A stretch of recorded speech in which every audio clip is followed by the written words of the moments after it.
রকম গুজব ছড়ানোর চেষ্টা হয়েছে। এর মধ্যে অনেকগুলো গুজব ছিল মোটামুটি সেনাপ্রধানকে কেন্দ্র করে। তিনি গতকাল রাষ্ট্রপতির সাথে দেখা করেছেন, প্রধান উপদেষ্টার সাথে দেখা করেছেন, নানা রকম গুজব ছড়িয়ে পড়ে এবং খুবই ইন্টারেস্টিং একটা স্টেটমেন্ট। কারো কারো কাছে হয়তো বাড়াবাড়ি মনে হতে পারে, কিন্তু আমি মনে করি এই স্টেটমেন্টের একটা বাক্য নিয়ে কথা বলা জরুরি। প্রধান উপদেষ্টার সাথে সেনাপ্রধান বৈঠকের পর প্রধান উপদেষ্টার ফেসবুক পেজে অবিশ্বাস্য একটা বাক্য আছে। এই বাক্যটার তাৎপর্য, মানে প্রাথমিকভাবে আমি এটুকু বলে রাখি, এই দুই ভদ্রলোকের, প্রধান উপদেষ্টা এবং সেনাপ্রধানের মধ্যে কি বাই এনি চান্স কোনো সিরিয়াস দূরত্ব তৈরি হয়েছে? এই বাক্যটা সেটা ইন্ডিকেট করে। অফিসিয়াল যে স্টেটমেন্ট দেওয়া হয়েছে প্রধান উপদেষ্টা ফেসবুক পেজে, এখানে বলা হচ্ছে যে প্রধান উপদেষ্টা সেনাপ্রধানকে ধন্যবাদ দিয়েছেন তার বাহিনী যেভাবে দায়িত্ব পালন করছে আইন শৃঙ্খলা রক্ষার ক্ষেত্রে। তারপর তিনি খুব গুরুত্ব দিয়েছেন সেটা হচ্ছে একটা খুব ভালো কমান্ড স্ট্রাকচার এবং একটা ভালো সমন্বয় তৈরি করার জন্য, যাতে সামনে যে ইলেকশন আসছে সেই ইলেকশনটায় তারা ঠিকঠাক মতো কাজ করতে পারে। তারপর তিনি যে প্রতিশ্রুতি দিয়েছেন সেটার কথা উল্লেখ করেন যে কোনো বিবেচনায় voter turn out, participation of new and women voters, global confidence in safety and security, and its atmosphere as a celebration of democracy and rule of law. মানে in all the parameters তিনি বলছেন যে এটা একটা চমৎকার নির্বাচন তিনি করতে চান। প্রধান উপদেষ্টা বারবার বলেছেন, খুবই চমৎকার।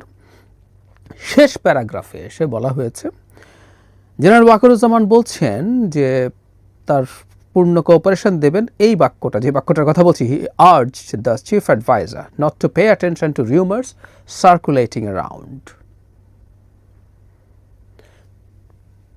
মিলিটারি চিফ অ্যাডভাইজারকে বলছেন not to pay attention to rumours circulating around. চারপাশে যেসব গুজব চলছে সেগুলোর প্রতি অ্যাটেনশন না দিতে। তারপর শেষে বলছে যে সরকারের সব রকম কাজে সেনাবাহিনী, সরকারকে সফল করার জন্য সেনাবাহিনী সব রকম সাহায্য করবে এবং সেটার জন্য তারা কমিটেড, তারা প্রতিশ্রুতিবদ্ধ। এই যে বাক্যটা, যে স্বয়ং সেনাপ্রধান প্রধান উপদেষ্টাকে বলছেন গুজবে কান না দেওয়ার জন্য, আমি এভাবে বলি, এই ধরনের কথা যদি হয়েও থাকে, এই স্টেটমেন্টে এই বাক্যটা উল্লেখ করা হয়েছে, এটাও খুব ইম্পর্ট্যান্ট। মানে প্রধান উপদেষ্টার, এটা তো তিনি নিজে লেখেন না, আর আমি এটাও নিশ্চিত নই প্রতিটা স্টেটমেন্ট লিখে তাকে দেখানো হয় কিনা, তিনি অ্যাপ্রুভ করেন কিনা। সো এই যে বাক্যটা এখানে আসলো, এটা প্রধান উপদেষ্টার অ্যাপ্রুভড বাক্য কিনা আমি নিশ্চিত নই, কিন্তু এটা এসছে। সো অফিসিয়ালি আমরা বলছি প্রধান উপদেষ্টা এই ধরনের একটা বক্তব্য, একটা বাক্য আমাদেরকেও জানাতে চেয়েছেন, কারণ এটা পাবলিক করা হয়েছে এবং যেহেতু সেখান থেকে লেখাই হয়েছে, এটা অবশ্যই বলাও হয়েছে। আবারও বলছি, বলা হয়েছে, কিন্তু এই বাক্যটা এখানে নাও থাকতে পারত। তাহলে আমরা এখন এই আলাপটা আনতেই হবে।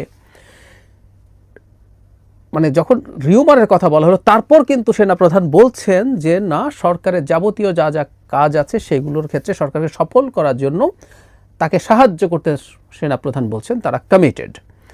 তার মানে হচ্ছে রিউমারটা এইরকম, পরের বাক্যটা দিয়ে বোঝা যায় যে সেনাপ্রধান আসলে আর সরকারকে বা সেনাবাহিনী, তার নেতৃত্বে তার বাহিনী, সামরিক বাহিনী সরকারকে আর খুব বেশি সাহায্য করছে না, বা অনেক ক্ষেত্রেই সরকারকে অ্যান্টাগোনাইজ করার চেষ্টা করছে। ইনফ্যাক্ট এই রিউমারগুলো বাজারে আছে, মাঠে আছে, খুব সিরিয়াসলি আছে। আমরা জানি বেশ কিছুদিন থেকে, অনেক মাস হয়ে গেল, সেনাবাহিনী ম্যাজিস্ট্রেসি পাওয়ার নিয়ে মাঠে আছে এবং সেনাবাহিনীর দায়িত্ব পালন নিয়ে ইদানিং কিছু সংকট বা সমস্যা দেখা দিচ্ছে। কেউ কেউ ওটাকে ভিত্তি করেই সেনাবাহিনী তুলে নেওয়া টাইপের আলাপ করছেন। আমি প্রায় একটা কথা বলি, সেনাবাহিনী আসলে এই আইনশৃঙ্খলা, ডে টু ডে আইনশৃঙ্খলা রক্ষার কাজে ট্রেনিং প্রাপ্ত নয় কোনোভাবে। তার ট্রেনিং যুদ্ধ করার ট্রেনিং, ফলে তাদের দায়িত্ব পালনের ক্ষেত্রে ভুলভ্রান্তির সম্ভাবনা থাকেই। নুরুল হক নূরকে যে অ্যাকশন তার বিরুদ্ধে হলো, মেজর ভুল আছে।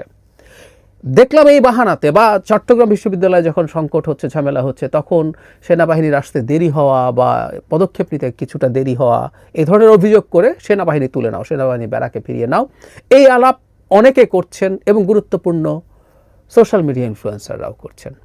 ফলে একটা অভিযোগের চেষ্টা আছে যে সেনাবাহিনী ঠিকঠাক মতো করছে না। শুধু সেটা না, আরেক কাঠি সরেস যেটা, সেটা হচ্ছে সেনাপ্রধান এক-11 ঘটিয়ে দেবেন, ক্ষমতা নিয়ে নেবেন, ডক্টর ইউনূসকে সরিয়ে ফেলবেন। প্রেসিডেন্টের সাথে দেখা করতে গেলে আমি তিনি আলাদা একটা ভিডিও করেছি, এই কথা ছড়িয়ে দেওয়ার চেষ্টা করা যে তিনি জরুরি অবস্থা জারি করাতে যাচ্ছেন। এরকম নানা রকম গুজব সেনাপ্রধানকে নিয়ে আসলে বিভিন্ন সময় হচ্ছে। তিনি যেখানেই যান না কেন সেটাকে ধরেই নানান রকম কথাবার্তা। আমরা এখনও নিশ্চিত নই চিফ জাস্টিসের সাথে তারও কোনো বৈঠক হয়েছে কিনা, এরকম একটা গুজব ছড়িয়ে পড়েছে। গুজবও বলবো না, কারণ এটা মেইন স্ট্রিম মিডিয়াতে এসেছিল। পরবর্তীতে দেখা যায় যে সেটা আসলে কোনো পক্ষ থেকে কোনো কিছু স্বীকৃতি দেওয়া হয়নি, এবং আমরা সর্বশেষ গতকাল একজন উপদেষ্টা ডক্টর আফসিস নজরুলকে দেখলাম তিনি এটা ডিনাই করছেন।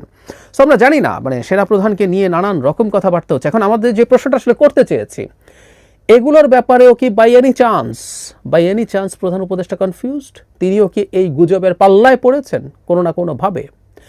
আরও গুরুত্বপূর্ণ প্রশ্ন, প্রধান উপদেষ্টার তো রাষ্ট্রীয় ইন্টেলিজেন্সের রিপোর্ট পাওয়ার কথা, প্রত্যেকটি ইন্টেলিজেন্সের রিপোর্ট পাওয়ার কথা। সেই রিপোর্ট কি তিনি অ্যাডিকুয়েটলি পাচ্ছেন না, যে গুজব তার বিশ্বাস করার সম্ভাবনা তৈরি হয়েছে? অথবা এই মিটিংয়ে প্রধান উপদেষ্টা কি কোনো গুজবের কথা সেনাপ্রধানকে বলেছিলেন, বা কোনো একটা তথ্য, সেটা গুজব না হোক, কোনো একটা তথ্য সেনাপ্রধানের কাছে ক্ল্যারিফাই করতে চেয়েছিলেন, এবং সেনাপ্রধান সেটাকে গুজব বলে উড়িয়ে দিয়ে পরামর্শ দিয়েছেন তিনি যেন গুজবে কান না দেন, সেনাবাহিনী কমিটেড আছে সরকারকে সাহায্য করার জন্য তার সফল হওয়ার ক্ষেত্রে। এরকম নানান প্রশ্ন এসে হাজির হচ্ছে, এবং এটাই ইন্ডিকেট করে এই দুই মানুষের মধ্যে, আমাদের অতি গুরুত্বপূর্ণ এই ক্রান্তিলগ্নে অতি গুরুত্বপূর্ণ এই দুই ব্যক্তির মধ্যে কি কোনো ধরনের কোনো মিসআন্ডারস্ট্যান্ডিং আছে, কোনো ধরনের দূরত্ব আছে, যে তারা এখন আর পরস্পরের কাছে খুব স্পষ্ট নন, তাদের কাছে কখনো কখনো কারো বিরুদ্ধে কোনো রকম কোনো গুজব, রিউমারের কথা বলা হচ্ছে, একই কথাই, আর রিউমার ছড়িয়ে দিলে আরেকজন সেটাকে গ্রহণ করছেন, এই পরিস্থিতি আছে কি না, এই প্রশ্নগুলো করে রাখা ভালো। এবং প্রধান উপদেষ্টা এটাকে আবার প্রকাশ করে দিলেন সবার সামনে, সেইভাবে উনি এটা জানাতে চাইলেন জনগণকে। সব মিলিয়ে আমি বলবো এটা আমাদের কাছে প্রত্যাশিত না। এর আগে আমরা খেয়াল করেছি, আমাদের মনে থাকার কথা, মিলিটারি চিফ যখন একবার নির্বাচন ডিসেম্বরে হবে বলে তিনি তাদের একটা সভায় বলেছিলেন, যেটা সব মিডিয়া ওটা থেকে নিউজ করেছিল, এবং নিউজ করার পর সরকারের দিক থেকে একটা স্টেটমেন্ট দেওয়া হয়েছিল অনেকগুলো ইস্যু নিয়ে চিফ অ্যাডভাইজারের ওখানে সেনাপ্রধানের এই ধরনের তার অথরিটির বাইরে বক্তব্য এই ধরনের কথা বলে তাকে তিরস্কার করা হয়েছিল ওই স্টেটমেন্টে। সুতরাং সেনাপ্রধান যা ভাবছেন, যেভাবে ভাবছেন, সেটা নিয়ে সরকার অ্যাজ এ হোল অথবা প্রধান উপদেষ্টারও কোনো কোনো ক্ষেত্রে কখনো কখনো অসন্তোষ আছে, এটা আমাদের মনে হয়েছে। তার পরবর্তীতে তারা এর মধ্যে বসেছেন, অনেকবার বসেছেন, কিন্তু এই দূরত্বটা কি রয়ে গেল? আমরা এক্সপেক্ট করি এরকম কোনো দূরত্ব থাকবে না। এই দূরত্বটা যেভাবেই হোক কমিয়ে আনতে হবে, কারণ হলো বাংলাদেশ গণতান্ত্রিক ট্রানজিশনের দিকে যাবে কি না, এখন এই দুইটা মানুষের রোলের উপরে খুব ডিপেন্ড করে। এখন এতদিন পর্যন্ত প্রধান উপদেষ্টা খুব টাফ ছিলেন না, সাম্প্রতিক সময়ে তিনি ইলেকশন ফেব্রুয়ারিতে হওয়ার ব্যাপারে খুবই টাফ হতে শুরু করেছেন, এবং আমরা এই স্টেটমেন্টেও দেখছি তিনি সেটা বলছেন। এবং সেনাপ্রধান তো দীর্ঘকাল থেকে, আমরা বহুবার বলেছি, আবার একটু বলে রাখি, তিনি আসলে একটা নেক্সাসের টার্গেটে পরিণত হয়েছেন, কারণ তিনি নির্বাচনটা টাইমলি চান, ডিসেম্বরের মধ্যে চেয়েছিলেন, এখন যেহেতু ফেব্রুয়ারি সেটা চান। যারা নির্বাচন পিছিয়ে দিতে চায়, যারা দেশে একটা নারকি তৈরি করতে চায়, তাদের কাছে এই কারণে তিনি টার্গেটে পরিণত হয়েছেন। সেই জন্য তার বিরুদ্ধে নানা রকম গুজব, নানা রকম মিথ্যা অভিযোগ দেওয়া হচ্ছে, দিয়ে এই পরিস্থিতি তৈরি করা হচ্ছে। তো আমরা চাই অন্তত এই ধরনের গুজবের পাল্লায় প্রধান উপদেষ্টা অন্তত পড়বেন না। যে কোনো বিষয়ে তাদের কোনো রকম কোনো সংকট থাকলে তারা বসতে পারেন, পরস্পরের সাথে কথা বলতে পারেন।